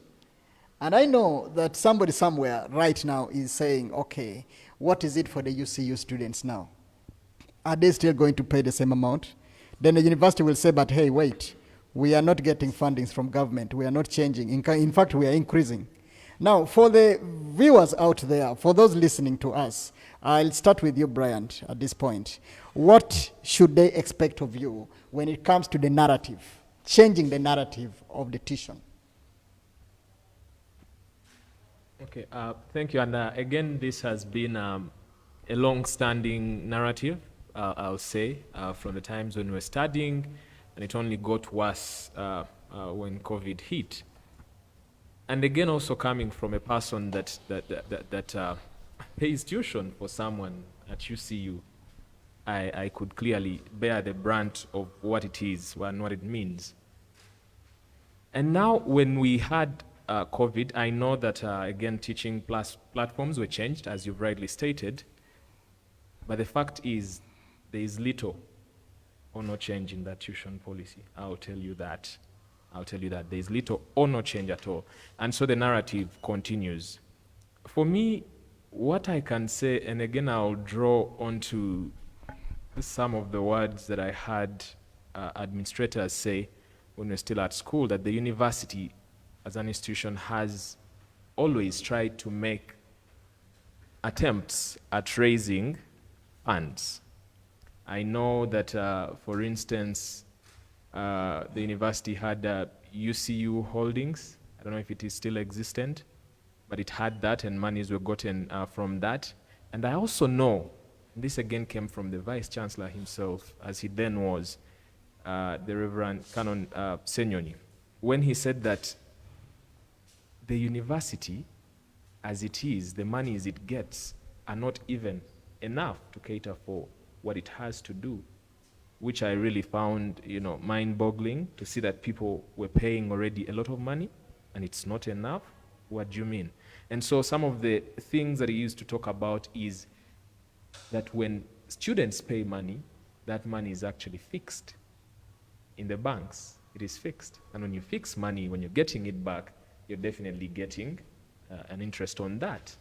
And for me, I found that a very creative approach that I also think, by the way, that the UCU Alumni Association can be able to employ. But then that's besides the point. I think that the monies that are gotten from such avenues should be used, and we should lobby, if we get through, to see that these monies are used to subsidize these fees. So the tuition structure in that way can be able to go down, because again, we're having the subsidization that is coming from the monies that are generated by the university in such initiatives.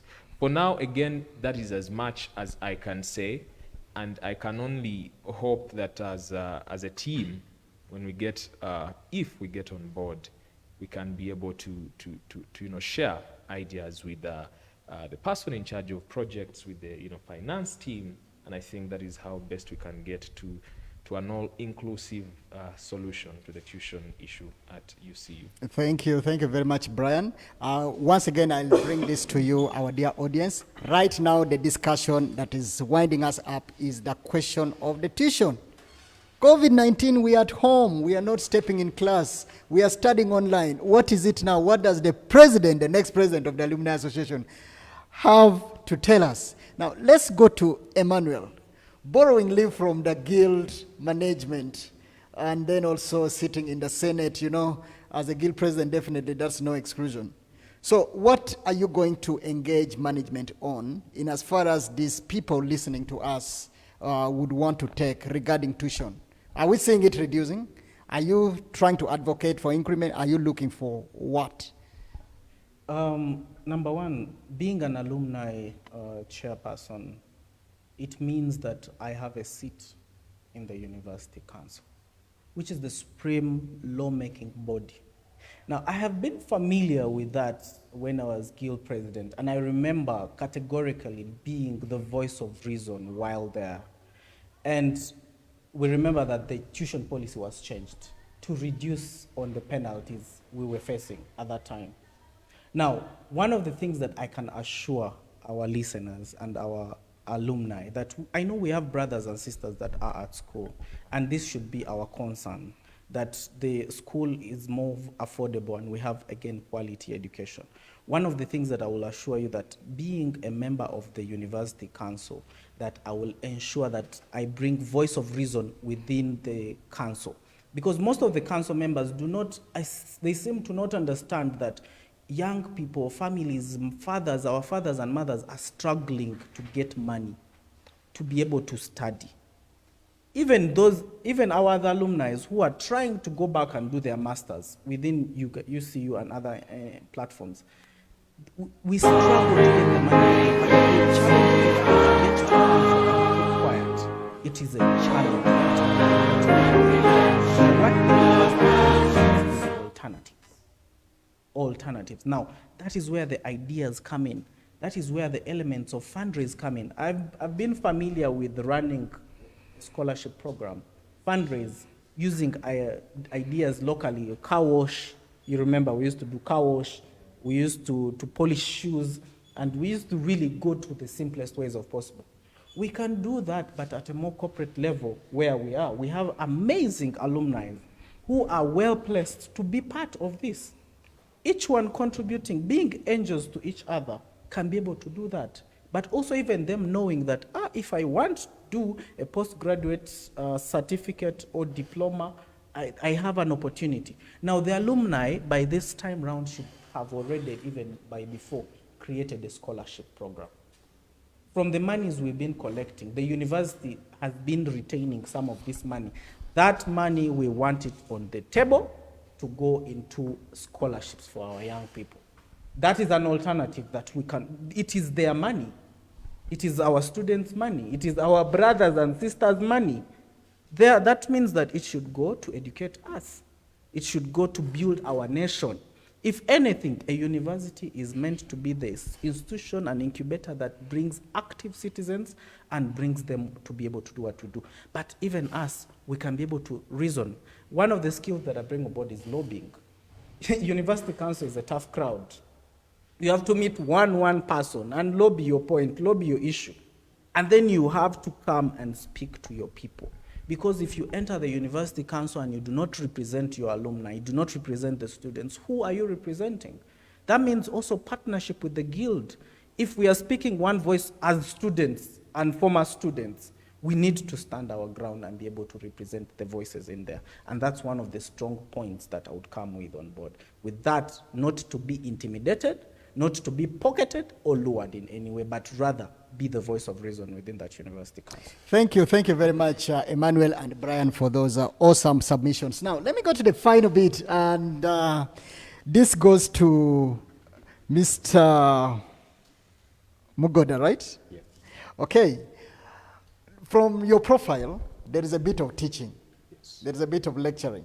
True. And definitely, when we look at COVID-19, things have changed. Now, if you are to lecture, you have to be at home. Or if you are not at home, then perhaps you don't have the job. True. So, thinking about the whole tuition syndrome, and upcoming chairperson of the association, still basing on what our comrades have brought out, what is that one key thing that you plan to put on the table to ensure that the students are supported to remain in school? Okay, thank you. I'm really happy of what my colleagues have contributed. But when it comes to tuition, it is two-way traffic. I want students out there to look at the university in a capacity of having costs to meet, which some of them are fixed costs that they don't change, regardless of either the university is operating with the students or not. And then we have other costs that the university faces, which are valuable costs. I may not be able to break it now because of time, but those costs matter when making a decision on tuition. Because the university has no machine of making money there, but we fund the university to meet all this. Number two is that the university should also look at the students who are the cash cows. The students. I mean, they fund, but the way you expect to get the money, there is no money already. The indicators show that the community is in a crisis.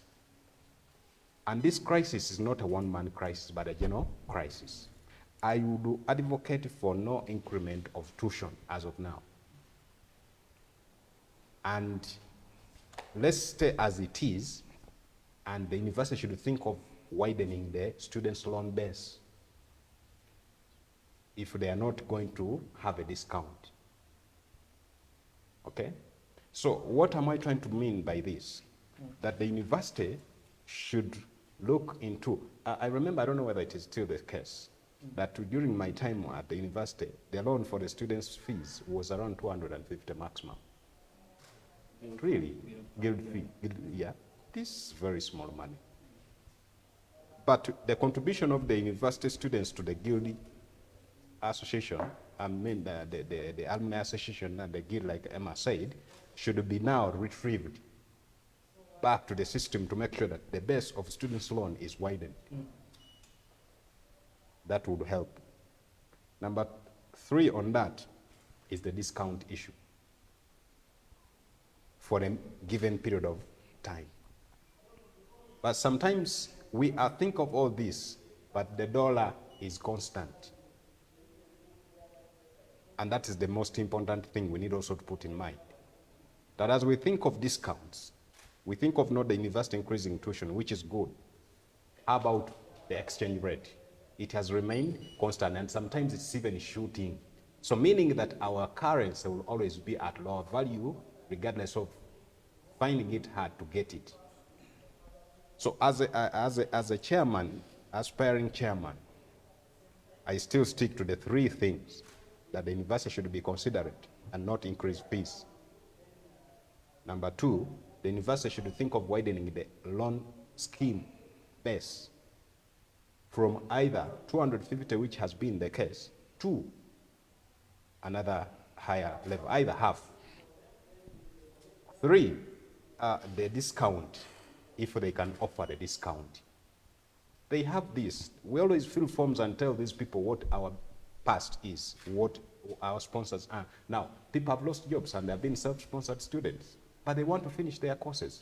Let them be given chances to make sure that they finish their courses on discount or on loans and retain the script, the papers, so that when this person clears the fees, pick the paper. Thank you so much, Mr. Mugoda. Thank you so much, Emmanuel, and thank you so much, Brian, for all those wonders in your submissions. So, ladies and gentlemen, these are our candidates. At this point, we are going to take some of the questions that you've raised, and I will be asking each one of them to respond as and when. So, to our candidates, once you get a question, you have 30 seconds to respond to it, because we are already out of time. So, the first question is, I know some of them are not directly to the scenario, so I'm going to be able to skip them. But there is this particular one that has come out, and here it goes. Why is there limited participation into the association activities?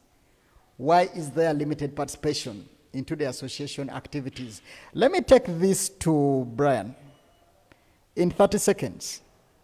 Yeah, and indeed, 30 seconds is what it will deserve. I think there's limited participation because there's no awareness about the association to start with, but then there is also no value addition to the people out there, to the alumni. So the moment you factor those in, make the people know about it and what is happening every single step of the way, but also go an extra mile to ensure that there is something that you're adding to the lives of those alumni, then you'll see them gravitating towards the association.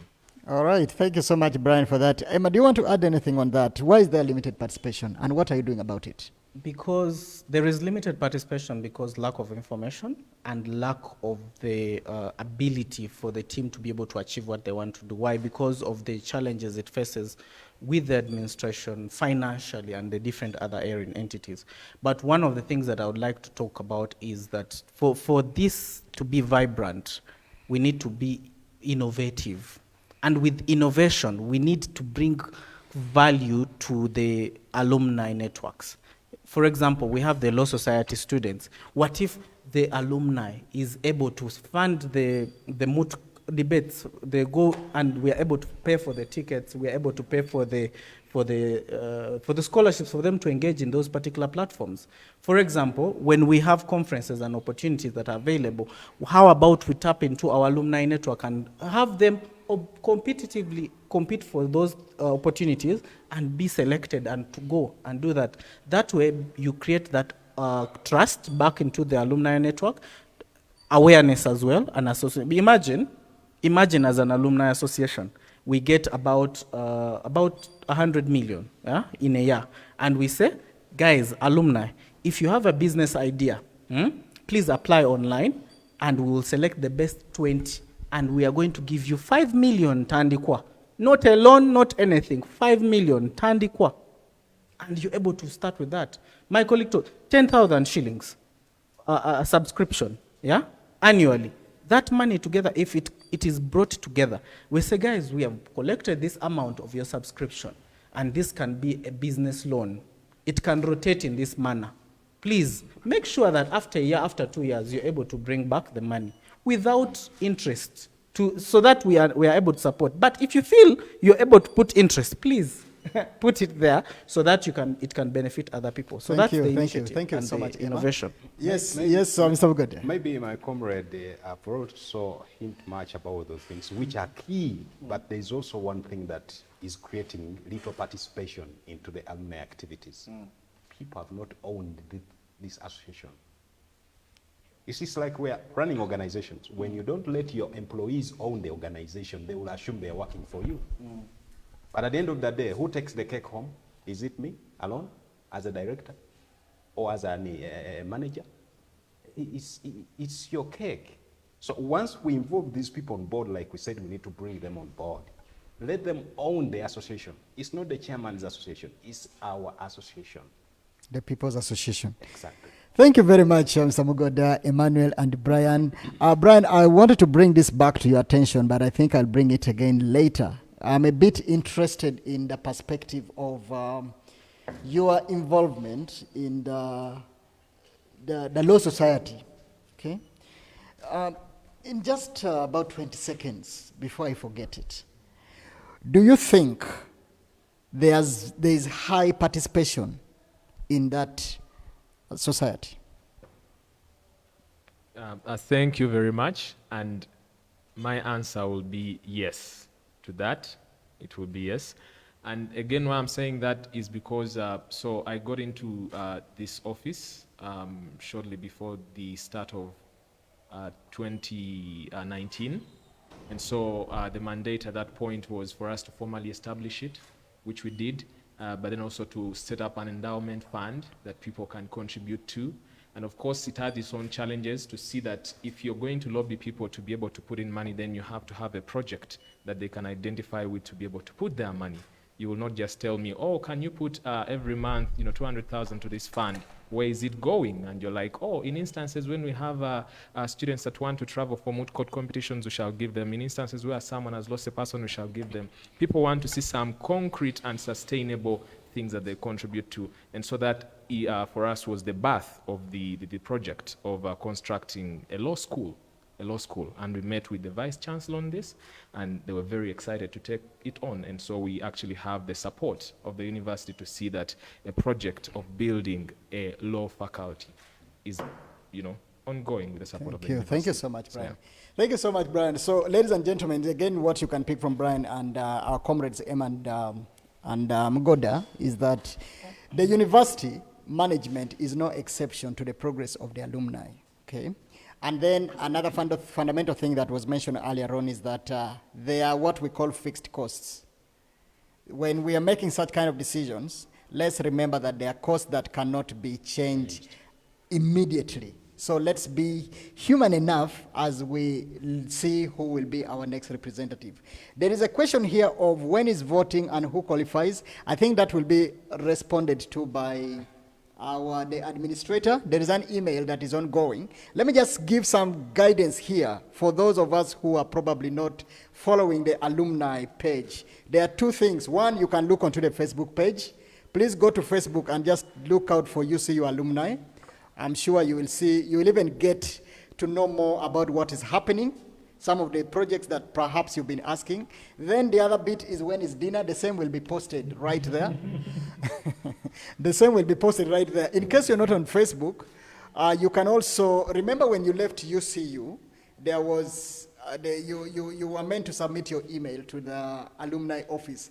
Now, those who do not know the use of the alumni office, this is one of the things. So check your Gmail, check your Yahoo.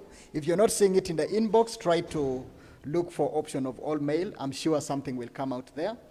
Then the other question is, why is Ainamazima Albert Shaka? Where is he? Ainamazima Albert Shaka, I'm sure you are watching this show live, but definitely due to some circumstances, he was unable to join us, but definitely we shall still find a way of reaching out. This doesn't mean that he's not going to be in the contest. He's still on, okay? So whoever you're not seeing in this panel, they have not been disqualified. Just a point of correction.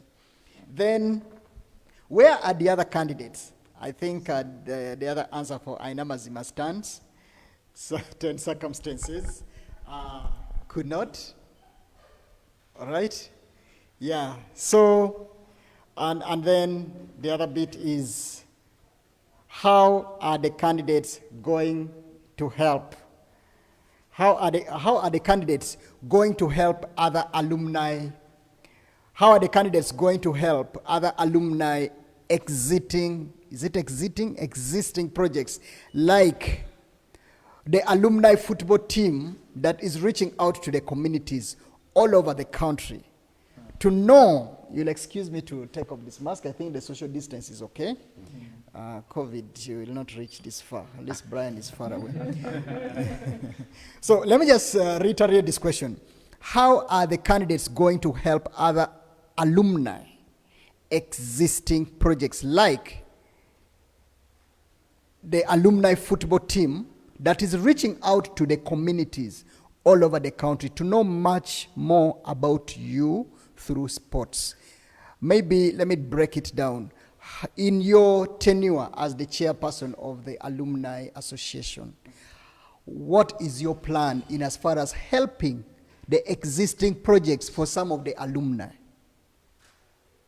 Yes, Emma, you want to go first? First and foremost, there is the football team. There is also the magazine, which is an income-generating activity. One of the things, of course, as we mentioned earlier, is about we have a projects officer in the executive. And one of the things that we need to bring on board is the expertise of project planning and management. And not only that, not just the social sciences one, but the business ones. And not only that, you find that for like a football team, one of the needs they have is movement. And the alumni, in this 3-year tenure, I think we should fundraise for a Costa, for just alumni Costa, to make these people be able to move to the different areas where they're supposed to go. Not only that, the Costa is important for also alumni initiatives. Imagine in your organization, you're doing something, the Costa can help. In your organization, the Costa can help. Yeah. The alumni can be able to write a formal request and say, we have this activity happening in Iganga, happening in Jinja, not necessarily within the networks. Their facilities are availed to them to be able to do what they want to do. Number two, of course, we have the magazine project, yeah? But that is not enough. Those are like a drop in an ocean. How can we even come and initiate more ideas? So, for example, we have the Costa as one of the opportunities that the alumni can tap into. And then we have the fund, which gives capital to the alumni. Number three, we have the curriculums we have designed with the university to give actual skills up on top of the load curriculum we have of creating more of job seekers than what? Creators.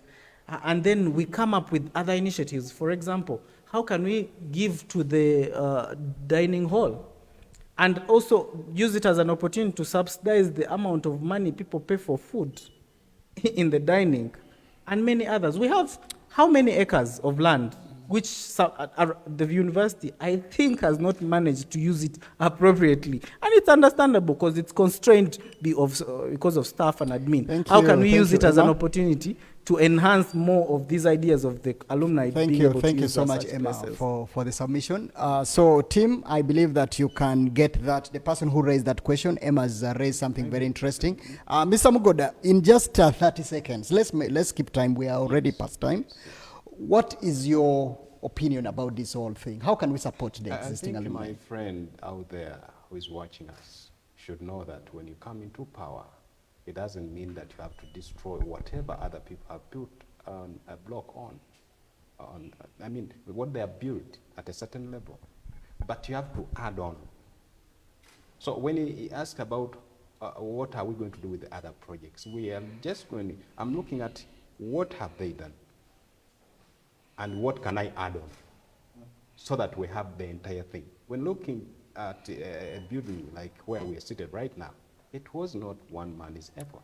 It's a combination of other people's efforts. So we are basing on what we think they have not done or what they would have done better, and what they have done better, then we come up with the whole structure of the alumni progress. Thank you. Thank you so much, Mr. Mugoda. And finally, Brian, what should we look up to? How shall we get supported with the alumni?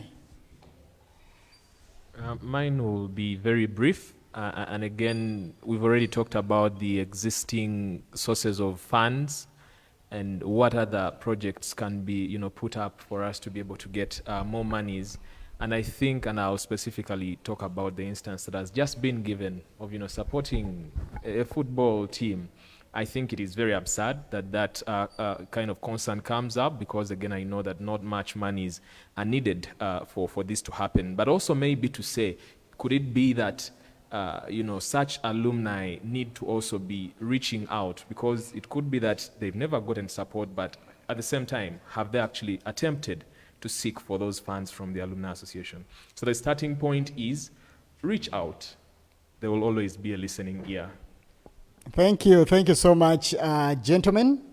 So I'm just going to give us 3 minutes. This 3 minutes is the overall total, not for each one of you. So let's try to make sure that we make it that's 1 minute per person. And this is going to be majorly on jobs for the graduates. Emmanuel Wabwire is a director of Faraja Africa.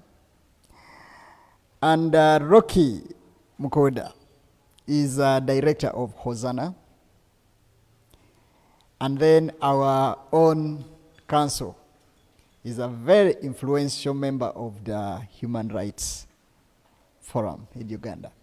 Now, let's try to see in your different perspectives, the moment you become the chairperson of the Alumni Association, by what percentage are you likely to see our counterparts out there employed? I just need numbers, percentage-wise. Okay. You starting with me? Yes, please. Oh, thank you. Actually, when you talk about percentage, I will automatically have asked you how many are there, which is not known as of now. Definitely. But I would say that when it comes to employment, I'm against the issue of salary earning. I'm against the issue of someone thinking that I'm going to get employed, but I want you to employ yourself. That's the best employment I wish everybody should have. Thank you and very therefore, much. in doing that, yes, we need to get on board together as a team to sensitize our graduates to start something. And if we go by what we've been suggesting here, the formation of circles now, here comes in a need. As an alumni, UCU alumni circle. And then we shall be able to fund projects like my friend Emma talked about it. In funding projects, they will even employ more other people who are not UCU, but entire youth of Uganda. Thank you, Mr. Mugoda. 1 minute is over. Emmanuel. In summary, to solve the problem of unemployment, simple thing, make the Alumni Association and the desk an opportunity desk.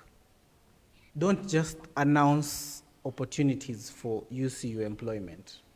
Can we go off our feet, roll our sleeves, step in the mud, look for opportunities, and share information? As we said, we have a database, but how many people know there is a job in Kyria's company? There is a job in my company, there's a job in his company. No. We need to be able to announce to everybody. Number one. Number two, we need to focus on the skills capacity building. Guys, how do you write a report? How do you manage a project? We were not taught that. Templates, we were not taught that. Can we create short courses with our universities and have people come? You've been employed somewhere. How do you retain your job as an intern? How do you retain your job and get promoted? How do you retain your job as a person where you've been employed? And say, let's announce these short courses for free for our alumni. Currently, the classes are vacant usually during semester holidays for that 2 weeks. Can we use those 2 weeks as alumni and say, lecturers, we are going to pay you. And we look for people who are experts, who have been part of our alumni network to come and speak to our fellow colleagues. It's only happening in honors college. And it's not enough. It's very competitive to enter an honors college. Can we equivalent or even the playing field and bring more of these things? Thank you, Emmanuel. And finally, Council. Brian. Yes, still, and I'll just add, I think it is very important that we have the information one, as it has been stated, but also, again, for me, equipping the students is the most important thing, because then that is more sustainable in a long way if someone has already been equipped with these different soft skills in life. And then also, lastly, to also know that I know some people can mistake this question to be that, so if you showed up to my office and you were an alumnus, that is the primary focus of vetting you. I think that should never be, and I hope people know that as long as you're getting out into the world, merit will always be, will take first place. It will definitely will. But so show up to the stage with merit, and we also know that you're a person that we've worked with, and we know your value through the networks that we've created. Then you will definitely get employed. It's that simple. Thank you so much, Brian, Emmanuel, and Rocky Mkoda. So for those who are still following us, my name is Tony Onying. I've been your moderator tonight. So I'm just going to make a few comments here, a few remarks based on what our wonderful candidates have brought forward. So for starters, let's try our best to be part of the Alumni Association. It's very, very critical. It's about you. We work in organizations where sometimes you see somebody you were with in the same school, probably they were in that school before you, and you get to know. So please, let's influence these people. And then we also urge you to turn out in big numbers and vote. The process for voting is going to be shared by the administrator. Accordingly, check your mail. Remember, this university is ours. When the university dies tomorrow, our reputation dies, because you will not have a story to tell your children. So let's protect the heritage, let's protect the institution. And then the other thing also I urge you to do, especially for our first years, those joining the university for the first time, also take this as maybe, when you're from high school, you're thinking of OB and OG.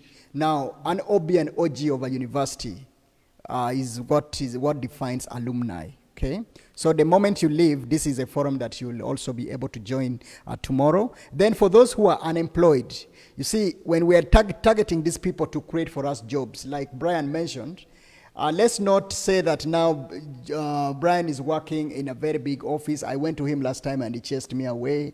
Emmanuel is owning an organization. I went to him last time and he ignored me. Or Mkoda is somewhere, he ignored me. Look, competition is no compromise. You still need to be worth taking the job. So let's do soft skilling. Let's practice and practice. But it takes us to work together so that we can actually be the team that we want to be. So thank you so much, ladies and gentlemen, for being part of this debate. And we look forward to seeing you during the choice that you'll be making, who our president will be. Thank you very much, and thank you so much to the panelists.